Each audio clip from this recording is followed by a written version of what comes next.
nombreux intervenants. Et je crois qu'il est grand temps de passer à notre troisième partie sur l'avenir de la simulation numérique en santé. On va rêver un peu, on va essayer de titiller un peu votre imagination. Je vais appeler à me rejoindre Olivier Gardinetti, le directeur technique de Sim4Health, le professeur Guy Valencien, chirurgien, président fondateur de la Convention on Health Analysis Management, membre de l'Académie nationale de médecine et auteur de plusieurs ouvrages dont Homo Artificialiste, plaidoyer pour un humanisme numérique, et aussi La médecine sans médecin, point d'interrogation, le point d'interrogation a son importance.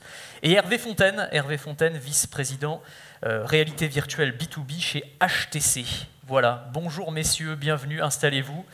Olivier, je veux bien que vous installiez là, je vais me mettre là pour des questions de mise en scène. Voilà, très bien. Alors, bienvenue à tous, merci d'être avec nous.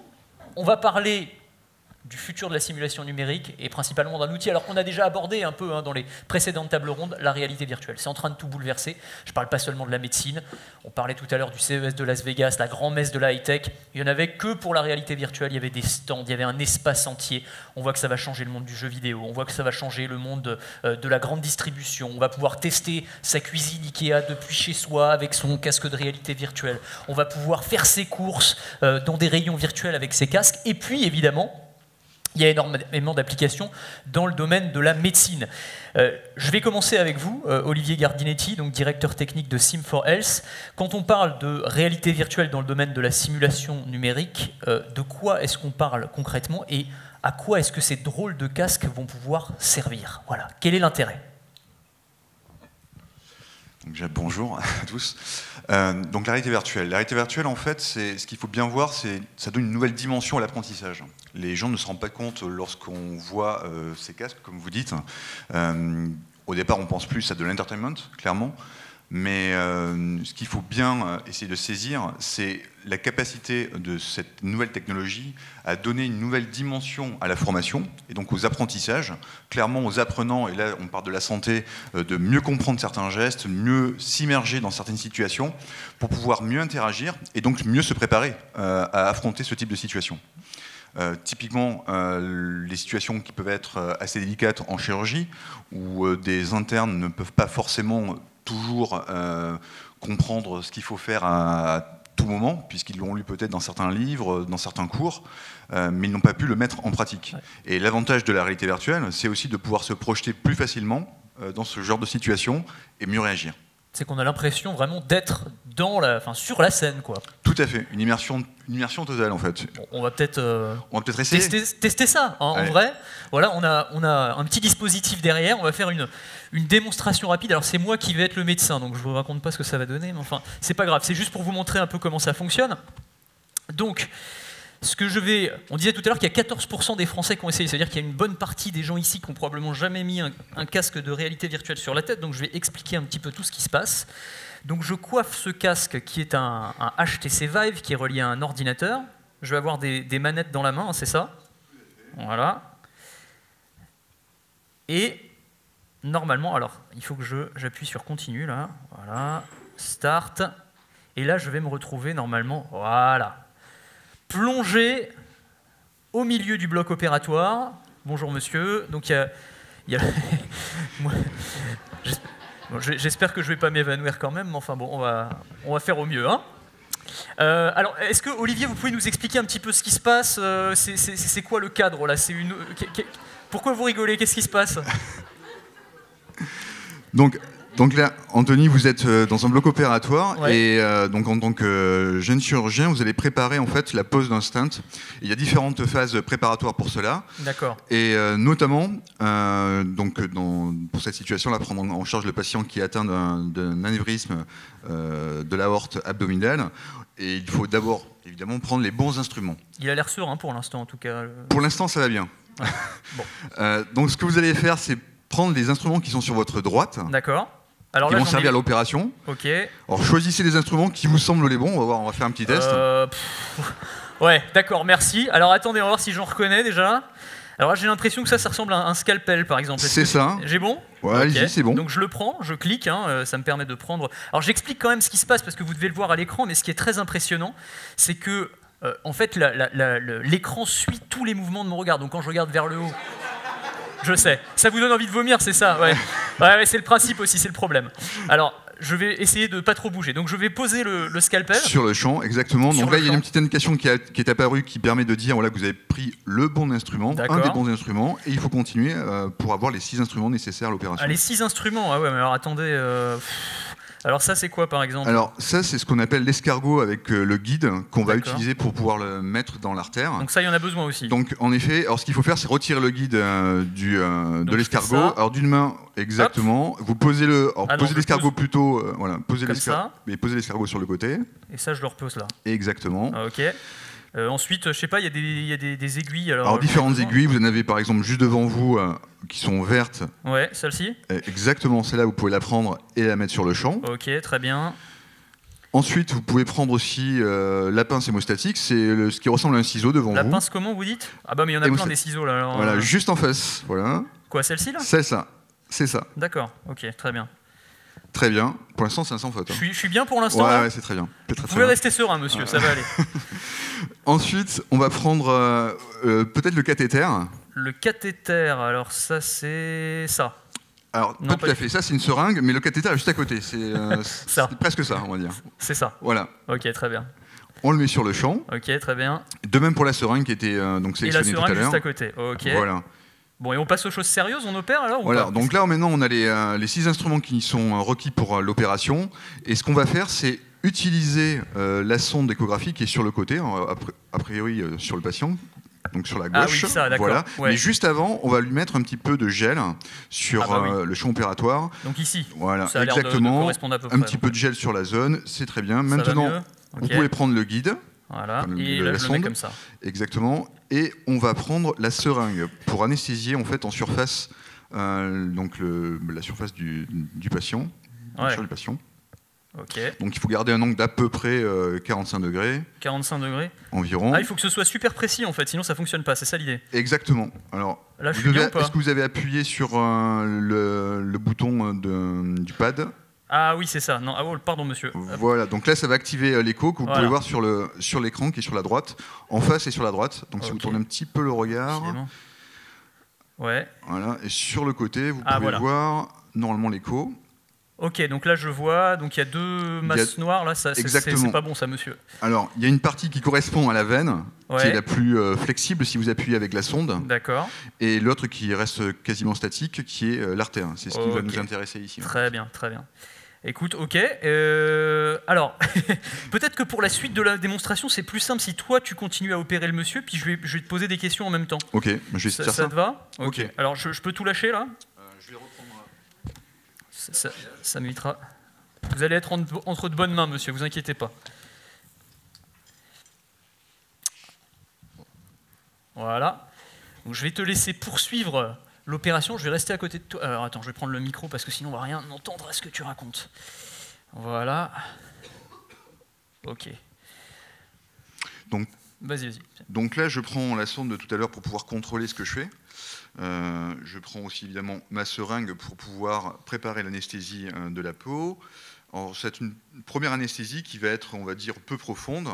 Et pour cela, ce que je fais au niveau du contrôle, c'est tout simplement, on va dire, avancer, si je puis dire, l'aiguille de la seringue.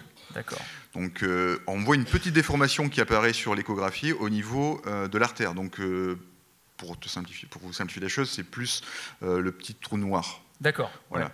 Donc il y a un petit cercle qui avance, que l'on voit en turquoise, et qui correspond en fait à mon aiguille. Maintenant, ce que je vais faire, puisque je suis quasiment très proche de l'artère, je vais pouvoir faire une anesthésie un peu plus profonde. Pour cela, je vais continuer et je vais sortir mon aiguille. Voilà. Ce qui frappe, c'est quand même le niveau de réalisme. C'est-à-dire vraiment, ce qu'on voyait tout à l'heure, il faut mettre l'aiguille vraiment au bon angle, etc. Comment est-ce qu'elles sont développées, ces applications et ces jeux, tout simplement? J'imagine qu'il y a des médecins qui sont associés, qui disent, voilà, il faut faire ça. Enfin, quel niveau de précision on arrive à obtenir, en fait? Alors, le gros travail, en effet, ça a été de pouvoir travailler quasiment quotidiennement avec les médecins qui ont élaboré le cas, le scénario, si je puis dire. Donc, en l'occurrence, le chirurgien qui qui s'appelle Oliver Almy, donc de Stanford, et qui a pu, avec nos équipes de développement, préciser chaque point d'implémentation. J'entends par là, par exemple, l'aspect graphique, que l'on peut voir à l'écran, mais aussi la manipulation, c'est-à-dire le type d'action que je vais réaliser avec la sonde et l'aiguille, d'avoir un certain angle, de pouvoir appuyer ou pas sur certaines zones.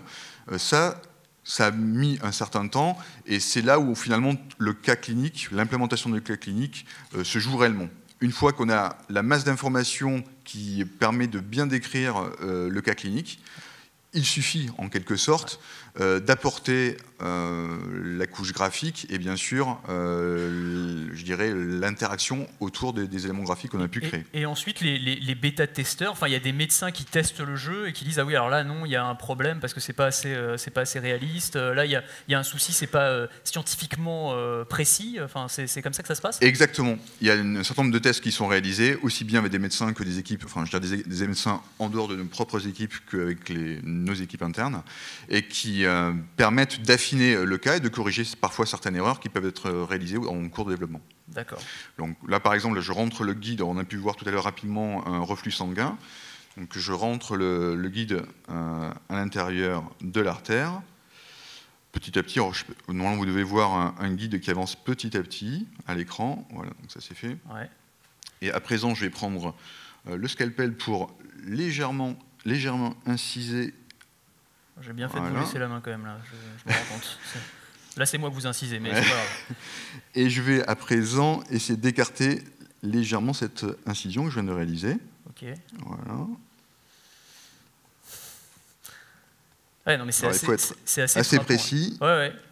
Voilà. Et donc ça j'imagine que moi qui suis étudiant en médecine, je suis en train de faire ce cas avec le casque sur la tête et le prof peut me regarder sur l'écran de son ordinateur et me donner des conseils ou me noter ou me dire ce qui va et ce qui ne va pas. Tout à fait. Alors ce qu'il ne faut pas oublier, c'est que ce cas clinique, en fait, en réalité virtuelle, est disponible sur notre plateforme Medicactive. Et l'intérêt de la plateforme, c'est finalement de pouvoir suivre le cas clinique quasiment en temps réel pour les professeurs. Par exemple, et de voir l'évolution de chaque apprenant dans une situation, on va dire, quasi réelle. Ouais. Et même à l'autre bout du monde, là, pour le coup, c'est ça qui est intéressant. C'est ça qui est vraiment intéressant, je pense, par rapport à la plateforme Medicactive, qui peut être utilisée n'importe où dans le monde et qui peut être aussi pilotée n'importe où dans le monde. On peut imaginer des professeurs qui sont basés à Stanford, avec une équipe qui est en train de réaliser le cas en Australie, et qui peut être suivi tout à fait en direct, avec l'interface qu'on a pu proposer, afin de voir cette évolution, ou en tout cas le comportement des différents apprenants. Ok. Alors je ne sais pas si vous en avez encore pour longtemps sur l'opération, je vais peut-être vous laisser finir. C'est terminé, ouais, parfait. Et le patient a survécu, il avait l'air très bien. Voilà, et là en fait, donc on passe sur une autre étape qui n'a pas été implémentée sur ce cas clinique en particulier, qui est vraiment la pose du stent en tant que tel. Très bien. Voilà. Bon, parfait. Merci beaucoup Olivier, on peut l'applaudir, hein, il a sauvé une vie quand même, c'est pas rien. Alors messieurs, je vais vous demander ce que ça vous inspire tout ça. Alors peut-être d'abord Hervé Fontaine, parce que donc, vous êtes responsable chez HTC de la partie réalité virtuelle. Donc HTC, c'est l'entreprise qui fabrique ce casque qui s'appelle le Vive. On n'est pas là pour faire de la pub, donc on va dire il y a plein de casques de réalité virtuelle qui existent. Il y en a par Sony, il y en a Samsung aussi qui fait des masques alors qu'ils ne sont pas reliés à un ordinateur. On a aussi l'Oculus Rift, il y en a un certain nombre. Bon, l'avantage de l'HTC Vive, c'est qu'il donne moins envie de vomir que les autres. Moi, pour les avoir tous testés, enfin pas pour ceux qui regardent évidemment, mais pour ceux qui font l'expérience, parce que évidemment on a le mouvement en même temps et c'est très réaliste et du coup le cerveau n'est pas piégé comme avec d'autres casques. Mais quand même, c'est partie du jeu, quoi, tout ça. C'est-à-dire la première utilisation de ces casques de réalité virtuelle, c'était le côté très ludique. Mais là, on voit qu'il y a une explosion des usages professionnels. Dans le médical, vous vous rendez compte qu'il y a une appétence particulière, justement, pour ce genre d'application ? Oui, dans le médical, tout à fait. Hein. Mais oui, c'est partie du jeu. Et c'est partie du jeu. Pourquoi ? Parce que on a mis la barre très haute au début. L'idée, c'était de ne plus avoir besoin d'être derrière un ordinateur pour jouer, mais d'être dans le jeu. Donc d'être, même au-delà d'une réalité virtuelle, hein, d'être dans ce qu'on appelle une autre réalité. Et il se trouve qu'à partir du moment où on atteint ce degré, on peut travailler aussi avec. Parce que c'est suffisamment bon. Ce qu'on voulait, c'est effectivement, comme vous l'avez dit, faire un système qui fait qu'après 20 secondes, on oublie qu'on l'a. Donc on est ailleurs. Si on est dans une autre salle de réunion, on est dans une autre. Sinon, on est dans un bloc opératoire, on est dans un bloc. Mais vraiment, il fallait que ça soit suffisamment bon pour qu'on puisse travailler avec. Et maintenant, il faut se rappeler que ça n'a qu'un an. Hein, on a fêté il y a quelques semaines simplement la première année, donc les choses vont très très vite. Hein, je pense que vous le notiez, la technologie va vite. Mais maintenant, les plateformes logicielles aussi développement sont relativement mûres aussi, même si on n'est que dans l'année 1, et ce qui permet déjà donc d'avoir des applications très professionnelles, comme ce qu'on voit avec Sim4Health, et qui clairement ne sont pas pour s'amuser, elles résolvent un problème de business.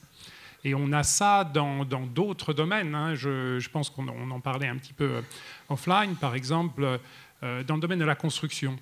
On a annoncé il y a un peu plus d'un mois un partenariat avec Bouygues Construction. Pour faire quoi? Pour réduire les accidents sur chantier. Comment on le fait? En faisant de la simulation. On fait des simulations d'accidents pour que justement les ouvriers puissent eux, se trouver dans une situation dangereuse qu'ils considéreraient probablement pas vraiment dangereuse naturellement, donc où ils auraient tendance à ne pas respecter les consignes. Là, on peut vraiment leur faire vivre et leur faire réaliser ce qui va se passer si jamais ils oublient les consignes. Et l'ambition est vraiment de réduire drastiquement le taux de blessures et des accidents sur chantier. Et là, pour autant, alors, Olivier, et peut-être aussi le professeur Guy Valencien pourra réagir, on a quand même un cas qui est un cas générique, c'est-à-dire c'est le même jeu pour tout le monde. Est-ce qu'on peut imaginer que demain, avec les avancées de l'intelligence artificielle notamment, on puisse avoir, on parle beaucoup de médecine personnalisée, le patient que je dois opérer moi demain, avec une reproduction extrêmement réaliste de ses organes à lui. Vous voyez ce que je veux dire, avec ses données personnelles, est-ce que ça c'est quelque chose qui est envisageable et sur lequel vous travaillez? Alors c'est tout à fait envisageable, alors peut-être pas à court terme, mais en tout cas ce sont des pistes de développement qui sont assez fortes chez nous, puisqu'on a essayé de gérer cette problématique de la personnalisation un petit peu des cas cliniques. Et il y a une question qu'on oublie souvent, en fait, en tout cas un problème qu'on oublie souvent qui est associé au cas clinique, c'est l'obsolescence de ces cas cliniques. C'est que potentiellement le cas clinique, lui, peut évoluer en tant que tel, la thérapie peut évoluer, peut changer, et donc les techniques aussi peuvent évoluer, et donc il y a toute une problématique qui, en ce qui nous concerne, peut être en partie résolue avec l'IA pour apporter cette gestion de l'obsolescence peut-être de manière un peu plus proactive. Donc ça c'est clairement l'axe qui, je pense, va se développer de plus en plus. Professeur Guy Valencien. On y est déjà, ça. Vous avez déjà, pour un patient donné, à partir du scanner que vous venez, dont les images sont mises sur l'image opératoire, on y est déjà, donc. Et vous avancez un foie, par exemple, c'est un organe plein. À l'intérieur, il y a plein de structures, des canaux biliaires, des veines, des artères. Quand vous allez chercher la tumeur, c'est grâce à l'image du scanner qui est plaquée, celle du malade, qui vous dit attention, quand vous avancez, vous êtes à 2 mm, vous travaillez aux instruments. Ça, vous êtes déjà, exactement comme ça, le pilote. Ouais. Vous travaillez aux instruments. Vous ne voyez pas, vous, en opérant, mais vous savez que la veine est à 2 mm derrière et qu'il faut vous arrêter, sinon vous allez la buter. C'est ça. Donc on est déjà là-dedans. Et alors, mais pardon, ce qui m'amuse, c'est qu'en fait, nous sommes tous en réalité virtuelle. Je suis désolé, mais je vous vois là tous. C'est trop tard. Je vois ce qui était il y a quelques millisecondes. Donc je ne suis pas dans la réalité, moi-même. Jamais. Et je reconstruis, et nous reconstruisons complètement. Nous reconstruisons les formes, les distances, les espaces, les couleurs. Ouais. Non pas à partir de la zone occipitale, mais d'un embrasement cérébral incroyable. Donc nous sommes des imaginations de nous-mêmes. Il n'y a pas de réalité. La couleur bleue qui est là, ce n'est pas de la couleur bleue. On ne sait pas, c'est peut-être complètement neutre, gris. Simplement, c'est les photons qui sont réfléchis, qui viennent taper mes cônes et mes bâtonnets. Et moi, j'en fais un bleu qui n'est pas le vôtre. Donc, méfions-nous, hein. Nous sommes des virtualités permanentes. D'accord. Ok, non, mais passionnant.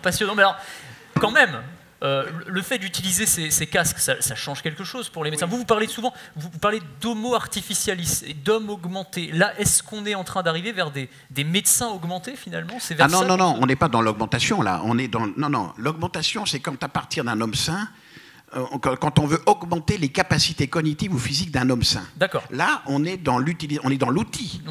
Comme depuis que le chimpanzé a pris un bâton pour aller chercher une banane, ben voilà, simplement là, les outils sont un peu plus sophistiqués. Voilà. Mais on est dans l'outil amélioré, ça s'arrête là. Mais c'est vrai que on va pouvoir utiliser jusqu'à un point donné. Parce qu'il y a un moment où seule la main peut faire. Aujourd'hui, quand vous regardez, et malgré tous les progrès que font, par exemple, les prothèses que fait la DARPA, l'agence de défense américaine, qui sont prodigieuses d'efficacité, les protèges de mains ou de membres, mais il y a un moment où en chirurgie, la fragilité d'un tissu, le fait de pouvoir se dire j'arrive, je vais continuer ou j'arrête, ça, il n'y a pas une machine capable de le faire aujourd'hui. Pour l'instant. Et je ne suis pas sûr que jamais on arrive à cette sensation, cette sensibilité, cette capacité de tester si oui ou non. Il y aura toujours, vous savez, de la main humaine. Même si moi je suis un fanatique de robotique, il y aura toujours de la main humaine pour aller chercher, pour ne serait-ce que défaire le boulon. Mais on nous dit toujours l'intelligence artificielle va nous dépasser. Il y a des choses qui sont. Non, alors on vous dit, mais oui, mais ça c'est du mécaniste, c'est côté mécaniste Silicon Valley, puisque tout est matière, je vais tout comprendre. Elon Musk dit ça, Stephen Hawking dit ça. Non, Elon Musk dit comme moi et que nous sommes des virtualités probablement, donc c'est pas la même chose. Il dit ça aussi. Mais on est là effectivement dans un monde que je critique, totalement mécaniste, où un neurone égale une puce de silicium, ce qui est débile, profondément débile. Entre le matériel, la matérialité d'une puce de silicium et le biologique d'un neurone, il n'y a pas de discussion, il n'y a pas de photo, ça ne se ressemble absolument pas.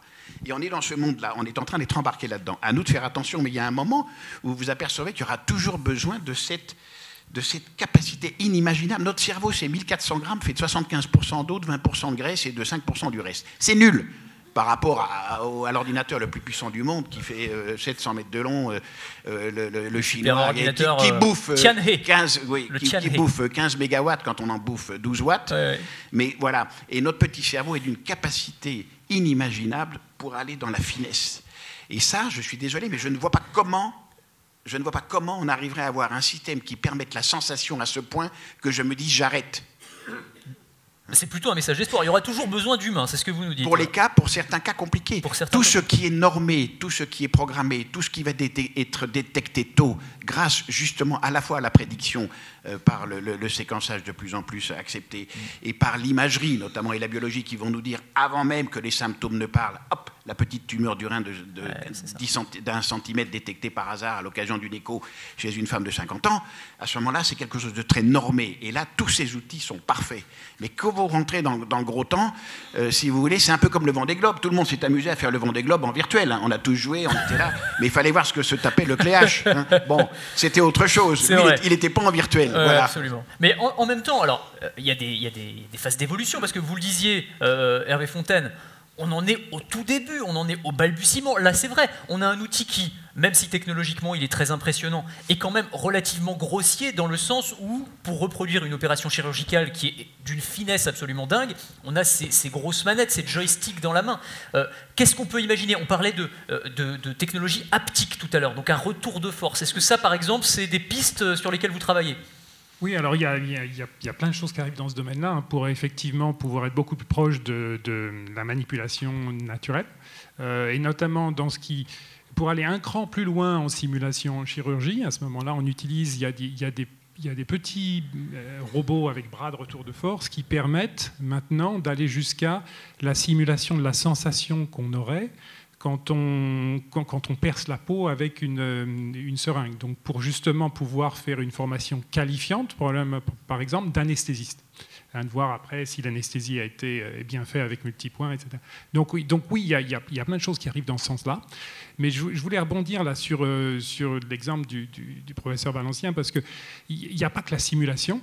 Et là où il y a aussi toute une chaîne où la réalité virtuelle presque en live peut permettre d'être un aide à, in fine, le chirurgien, in fine, à la fin. Et c'est le cas le plus extrême, probablement, et l'exemple, c'est l'opération des tumeurs du cerveau, particulièrement chez l'enfant, où il y a un cas particulier où il y a très peu de place. Et le problème principal, c'est qu'en général, le chirurgien, à la fin, il n'est pas complètement préparé. Il va découvrir des choses, parce qu'effectivement, il n'y a pas beaucoup de place dans la cage crânienne, etc. Et il y a donc il y a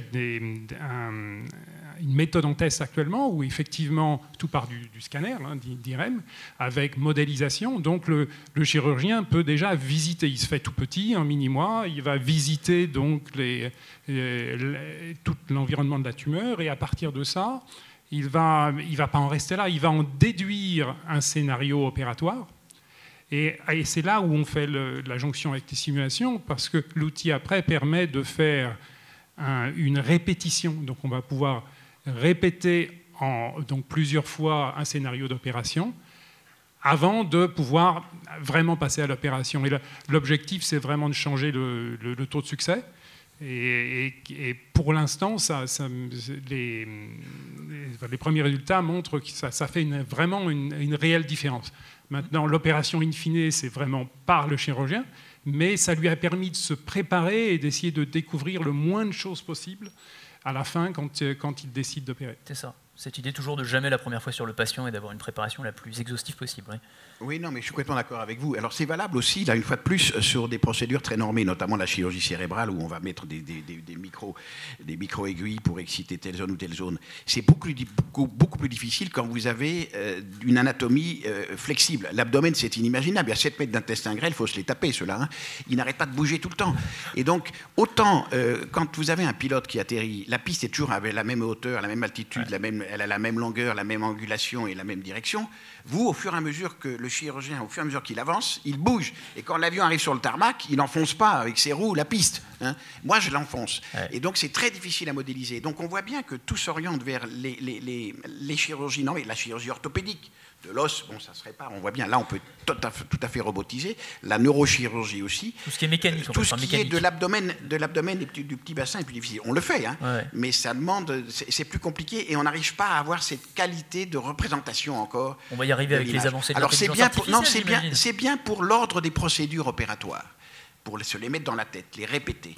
C'est bien pour les gestes d'apprendre à faire des nœuds, par exemple. Je me souviens qu'au tout début de la robotique, il y a 20 ans, quand on commençait, on n'avait pas de retour de force, on n'en a toujours pas du reste, enfin ça va venir. Et donc, on cassait le premier nœud. Et puis on recommençait, on était à 3 mètres de la table d'opération, hein, avec les bras télémanipulés, avec des joysticks. Deux fois on casse, 3 fois on casse. Et à la 4e fois, c'est l'œil qui compensait. C'était plus la tension, c'était l'œil qui disait, là, il faut que j'aille pas plus loin, ça va casser. Ouais. Et j'arrivais à faire mon nœud. Donc ça, oui, ces procédures-là, ça va être très utile pour apprendre aux étudiants. Je dirais, à la limite, je vais être terrible. Ça va pas aider les meilleurs à faire mieux, ça va aider les mauvais à être au moins dans la norme. Voilà. C'est déjà pas mal. C'est déjà pas mal.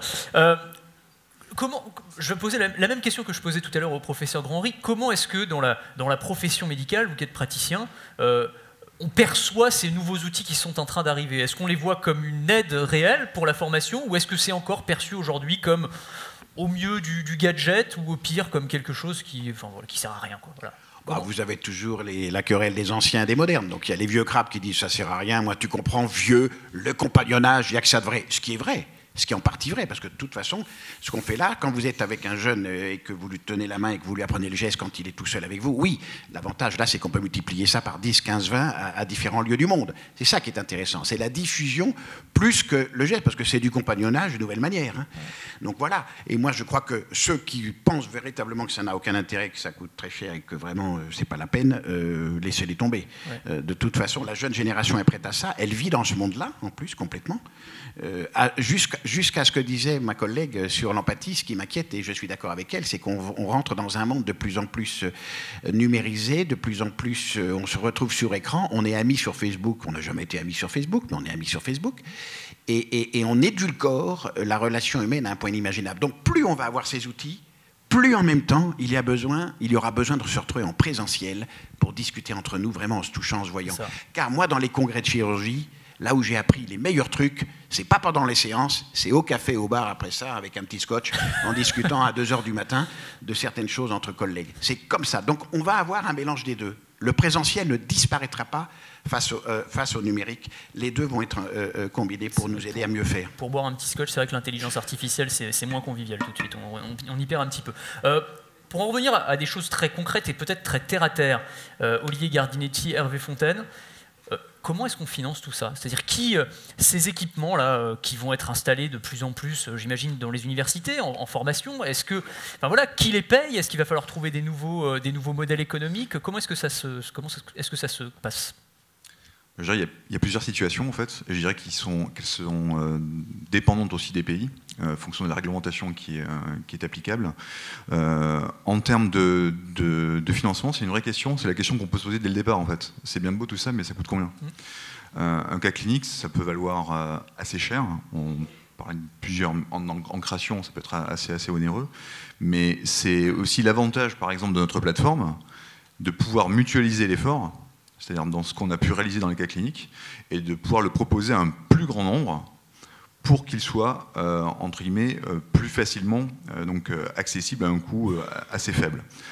Quel coût et qui va le payer?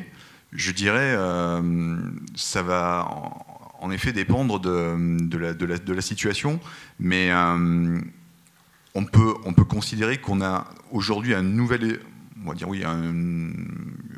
modèle économique à définir.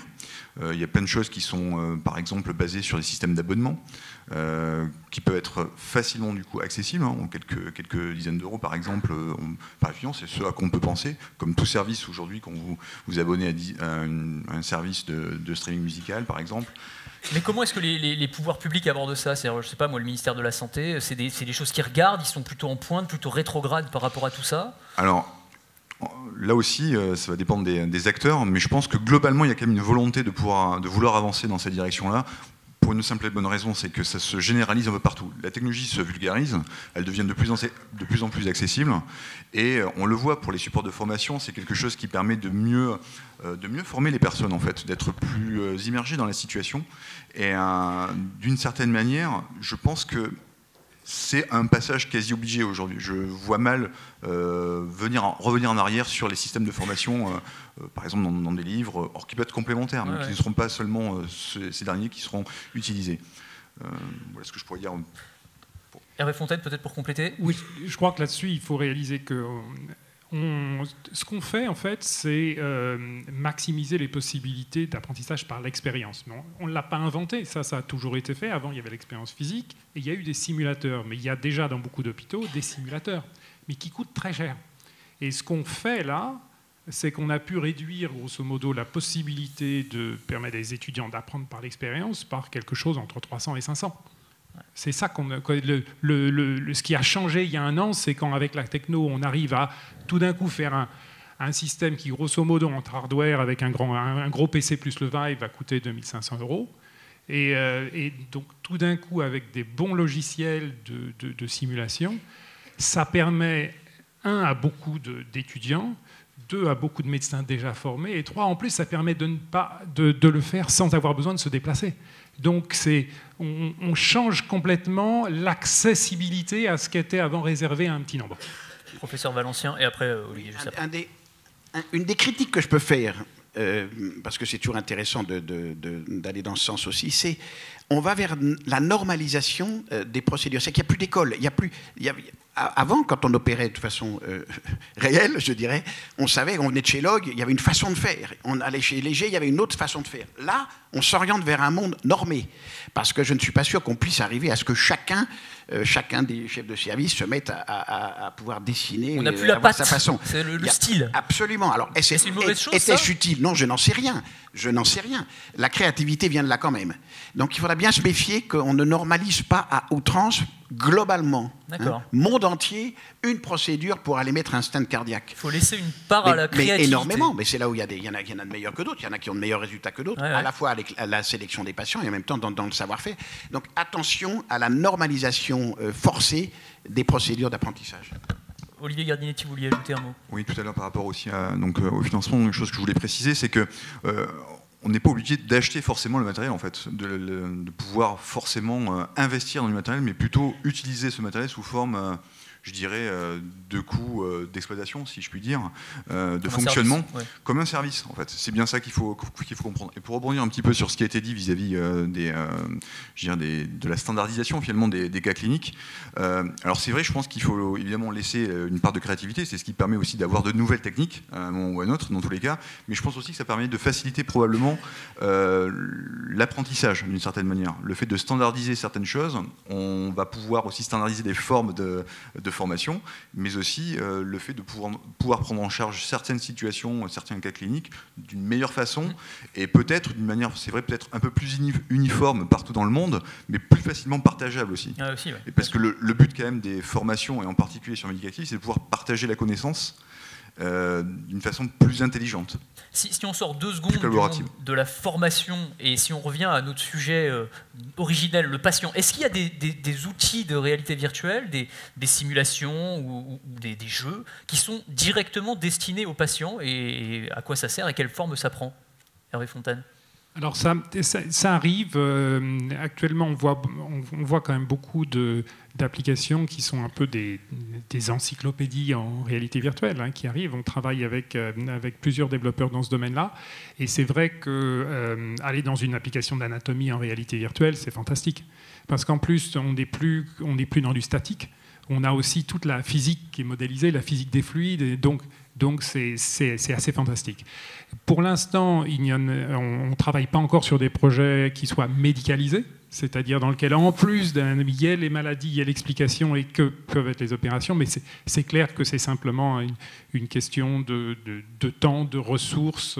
Et si on se projette un tout petit peu plus loin, c'est clair qu'à partir d'un certain moment, il sera possible à un médecin de pouvoir permettre de visualiser à son patient son IRM, son problème, et aussi de lui montrer une simulation de l'opération qui est proposée. Et le driver de ça est tout simplement économique aussi. C'est que, par exemple, aux États-Unis, où il y a beaucoup de recours juridiques, le fait de pouvoir vraiment avoir préparé son patient, qui sache ce qu'on allait faire, etc. Tout pour éviter de prendre un procès, quoi. Bien sûr. Ah oui, et donc, c'est... Bon, puis il y a quand même le côté rassurant pour le patient de comprendre. Et pour le patient, par contre, c'est fantastique, parce qu'il sait exactement, il sait ce qui va se passer. Ouais. Donc, Olivier Gardinetti. Oui, peut-être moins sur un aspect moins légal, mais en effet, préparer le patient. Par exemple, on pense à des situations type je passe un IRM. Il n'y a peut-être pas tout le monde qui est passé à un IRM, donc il y a du bruit, c'est petit, c'est compliqué. Et ça peut être aussi un moyen de préparer le patient. On parlait aussi de la douleur, c'est de pouvoir mieux gérer la douleur, de pouvoir mieux comprendre ce qu'est la douleur dans sa pathologie, et d'apporter donc cette solution thérapeutique. Et quelque part, la projection dans un monde virtuel permet déjà dès à présent de mieux gérer cette situation d'anxiété en fait. Si on se projette dans quelques années, professeur Valencien, je sais que vous avez un impératif de temps, donc vous allez terminer là-dessus. Là, on le disait, on a des appareils qui sont pour l'instant balbutiants. On est au tout début.